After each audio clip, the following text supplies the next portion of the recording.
Un ciudadano extranjero al que sí le dan los papeles que otros tardan años en conseguir.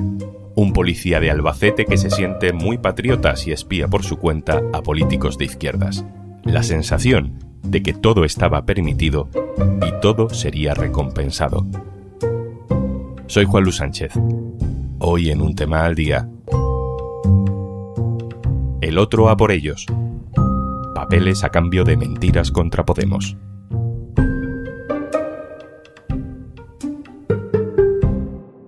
Una cosa antes de empezar. Tenemos una super oferta para ti. Por solo 3,25 € al mes puedes disfrutar de todos los contenidos de eldiario.es y Podimo. Y ahora, además, podrás ver antes que nadie las entrevistas de Un Tema al Día, que ya sabes, están en exclusiva en Podimo. Tienes todos los detalles en eldiario.es/promopodimo. En España viven unas 400.000 personas extranjeras sin permiso de residencia, sin papeles. En obtener ese permiso, para el que lo consigue, se tardan entre 2 y 3 años de burocracia interminable con la administración. Pero para Carlos Arias, un ciudadano venezolano, todo ese trámite por el que pasan miles y miles de ciudadanos extranjeros como él, fue mucho más rápido. Carlos Arias no tuvo que hacer cola. En 2016 obtuvo un permiso de residencia en España, firmado y sellado por la cúpula policial del Departamento de Extranjería del Ministerio del Interior. ¿Razón para tal reconocimiento? Méritos excepcionales. ¿Qué clase de heroicidad habría hecho Carlos Arias para este privilegio? ¿Había rescatado a una anciana de un incendio? ¿Había ganado algún gran premio deportivo? Nada de eso.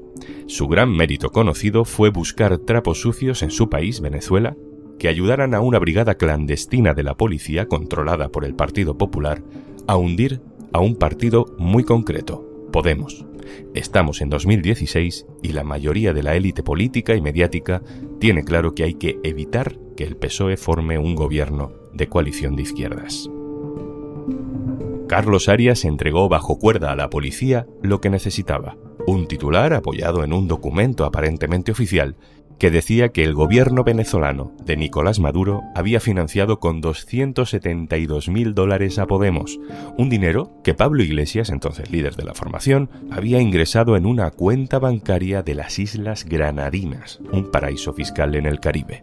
Y aquello llegó a los medios, claro. Publica hoy, y hay una polvareda montada de muchísimo cuidado, OK Diario, directamente, se lo cuento, el gobierno de Maduro pagó $272.000 a Pablo Iglesias en el paraíso fiscal de Granadinas en 2014. El Ejecutivo bolivariano transfirió $272.325, y aporta el documento, a una cuenta en un paraíso fiscal perteneciente a Pablo Iglesias. Misión cumplida para Carlos Arias, que recibió su permiso de residencia en España. Aunque la policía y el PP no cumplieron con su objetivo, una coalición de izquierdas gobierna desde 2020. Ahora un juez investiga aquella operación, porque aquel gran trapo sucio, el documento que supuestamente probaba la existencia de una cuenta de Pablo Iglesias con dinero de Venezuela en un paraíso fiscal, era absolutamente falso. Un bulo, recompensado como mérito excepcional. Pedro Águeda, compañero del diario.es. Hola. Hola.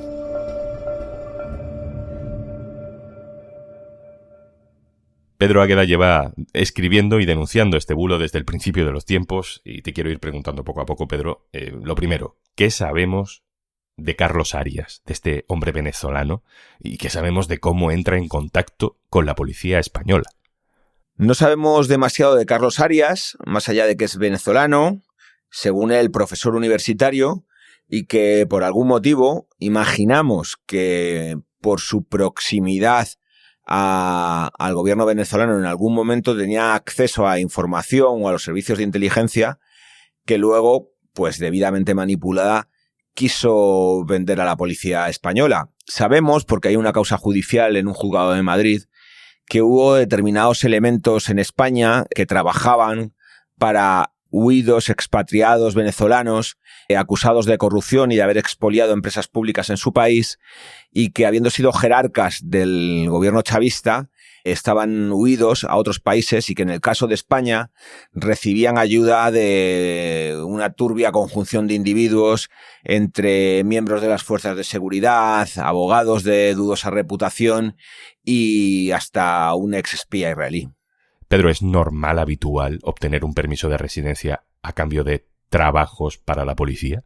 En absoluto. Ahí se mencionan unos méritos extraordinarios que, por supuesto, recoge la ley, pero no concretamente estos. Lo que habría que indagar, y en eso está el juez, es si estos méritos son tan extraordinarios y tan limpios como para que merezcan un reconocimiento de la residencia. En algunos otros casos, como sabéis, a deportistas famosos, etcétera, son de nacionalidad, pero la cuestión es que esa supuesta colaboración de interés con las fuerzas y cuerpos de seguridad del Estado, con los servicios de información españoles, no acabó en ninguna causa judicial, acabó en un bulo publicado en la prensa en este caso. Hablemos del documento en cuestión, de ese documento que parecía haber conseguido Carlos Arias para la policía española. Sabemos que es falso, sabemos que el mismo día de la publicación el propio banco desmintió que ese documento fuera suyo. ¿De dónde sale? ¿Es algo que hace Carlos Arias por iniciativa propia? ¿Es un encargo de la policía? ¿Quién fabrica todo esto? Todavía no, yo creo que es algo que debe determinar la investigación del juez Pedraz. Pero alguna pista tenemos y en este periódico en su momento, en la misma publicación del bulo, lo afirmamos, lo documentamos. Ese papel en realidad es un documento que muestra una activa periodista agitadora contra el gobierno chavista que reside en Miami y que en un canal de YouTube, unas horas antes de que publique OK Diario ese documento, pues lo muestra. Y de hecho el diario.es, aquel mismo fin de semana, demostró que ni siquiera lo que publicaba OK Diario era un original, sino que lo que aparecía era una captura de esa publicación en YouTube, es decir, una captura de la imagen que había mostrado esta agitadora desde Miami, vinculada a sectores muy reaccionarios, conservadores de la oposición que reside en ese país. A partir de ahí, pues que él ayudó a confeccionar el documento original a la youtuber, que luego tuvo la idea, una vez mostrado, de copiarlo y vendérselo a la policía española, eso es algo que todavía no sabemos.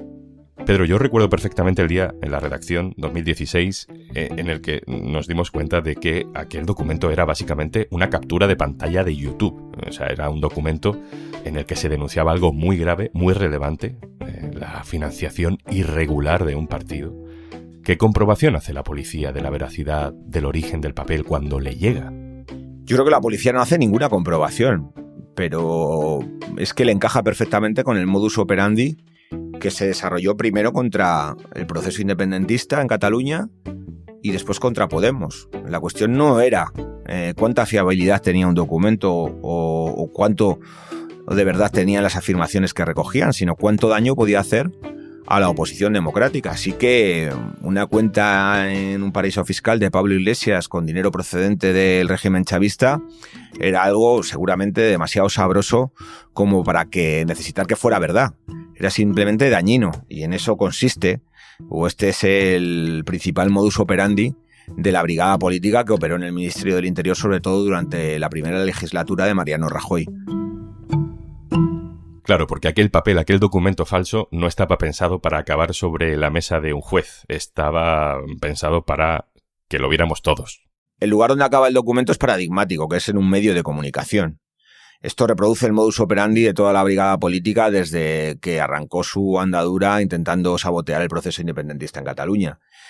Ese documento, con apreciaciones inexactas, cuando no directamente invenciones o datos manipulados, tenía su utilidad en tanto en cuanto era publicado en un momento importante en un medio de comunicación afín. Es decir, esos documentos jamás integraron investigaciones judiciales con posterioridad. Podían haber sido utilizados o obtenidos de una forma un tanto irregular, pero si recogían delitos ciertos, informaciones correctas, pero es que ni siquiera era así. El objetivo, de alguna manera, se consiguió, porque el mantra de que Podemos se había financiado ilegalmente con fondos procedentes de Irán y Venezuela, pues se asentó en una parte de la población. Como dijo uno de los máximos integrantes de la brigada política, se trataba de que no llegaran al gobierno y al gobierno llegaron, pero no con pocas dificultades y no con una campaña de guerra sucia que pretendía instalar precisamente esa tesis. Son radicales izquierdistas financiados por regímenes totalitarios de forma ilegal, que además cometen delitos. A estas alturas ya sabemos mucho de lo que han hecho las cloacas policiales en España. Hoy hablamos de este caso, el de Carlos Arias, porque forma parte de la investigación, de la nueva investigación de un juez. El juez Pedraz, que está investigando esa guerra sucia del PP específicamente contra Podemos. Y de ahí salen también otras historias, otra como la que publicabas hace pocos días, Pedro. Resulta que en aquellos años hubo una fiebre de espionaje entre la policía española, un ímpetu repentino entre los agentes de indagar también en los trapos sucios de aquellos nuevos políticos de aquella nueva izquierda de Podemos y de otras iniciativas similares. Contábamos que hasta 55 miembros de Podemos vieron sus datos personales comprometidos, Pedro. ¿Qué ha descubierto el juez? La auditoría recoge miles de búsquedas de policías de 50 comisarías de toda España, 57 comisarías exactamente de toda España, con nombres de diputados de Podemos, 55 de los 69 que tenían en 2016. Son búsquedas que se hacen en bases de datos de acceso restringido, es decir, donde solo los policías pueden acceder y con un motivo justificado, dejando, por cierto, su identidad. Se puede saber quién hizo qué búsqueda, desde qué ordenador y en qué momento y por qué. Y en esas búsquedas, pues aparecen desde antecedentes de los diputados de Podemos, viajes que realizan, hospedajes que tienen en esos viajes, hasta incluso cuestiones más exóticas como si han intervenido en la compra de joyas. Entre esas personas que se fiscalizó está el propio Pablo Iglesias, está la que ahora es vicepresidenta segunda del gobierno, en aquel entonces, digamos, diputada rasa de Podemos, Yolanda Díaz, está la actual líder de Podemos, Ione Belarra, Irene Montero, Íñigo Errejón. Se hacen desde comisarías de barrio de Ruzafa, Valencia o Santiago de Compostela, pero también desde unidades investigadas que han rozado o han tenido alguna participación supuesta por el momento en esta guerra sucia. Por ejemplo, la Brigada de Información de Policía de Madrid, una brigada que está dedicada a los delitos, digamos, entre comillas, políticos, extremismos, y que consulta intensamente los movimientos de Pablo Iglesias, que superan los 15 en una sola tarde por un miembro de esa brigada en las fechas que hemos contado. ¿Y cómo llega el juez hasta la convicción de que tiene que revisar si la propia policía está espiando por su cuenta a políticos de izquierdas? La investigación sobre la guerra sucia a Podemos parte de una querella que el propio partido pone porque se ha dejado un rastro clarísimo, que ya no se puede ocultar, de lo que hizo el Ministerio del Interior del PP contra Podemos en los primeros años del gobierno de Rajoy. Y es una conversación que mantiene el número 2 de Interior, nada más y nada menos que el secretario de Estado de Seguridad, con uno de los comisarios referentes de aquella brigada política, en la que el político, Francisco Martínez, le pide información que pudiera comprometer o dañar sobre el pasado de los 69 diputados, entonces estamos hablando del 30 de enero de 2016, de Podemos. Además, en un momento en el que Podemos y el PSOE tienen la oportunidad de formar un gobierno de coalición y desalojar a la derecha de Moncloa.